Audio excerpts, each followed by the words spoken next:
সামান্য একটা penalty miss করলো তোমার এই মেসি। গোলকিপার যদি বল আটকিয়ে দিত তাও বুঝতাম যে গোল পোস্টের মধ্যে মেসি কিক করতে পারছে, কিন্তু না, এই বুইরা মেসি গোল পোস্টের মধ্যেও কিক করতে পারে নাই, বাইরে ফালিয়ে দিছে বল। শুনো, 40 বছর হইলে, বুইরা হইলে মানুষ অবসরে যায়, হ্যাঁ, আর তোমার এই মেসি এই গোল পোস্টের আশেপাশে সবসময় ঘোরাফেরা করে, যাতে অন্য প্লেয়ার বলটা বানিয়ে আইনা ওর কাছে দেয় আর ও সহজে কোনো এফোর্ট ছাড়াই গোল করে দিতে পারে। আর মেসি যেই পরিমাণে ফাউল করে, এতদিনে লাল কার্ড খায় মেসির মাঠের বাইরে থাকার কথা, কিন্তু না, ফিফা রেফারি সবাই মেসির পক্ষে। কেন জানো?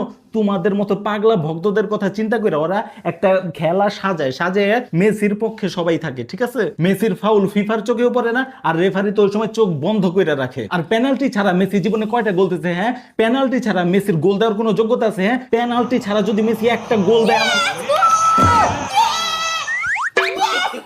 আই ব্রাজিল ভক্ত কোনে গেলি তুই? এখন বাইরে তুই, এখন বাইরে। কোনে লুকাই রইছস? বাইরে আও, কোনে লুকাইছস? বাইরে কই লুকাইছস?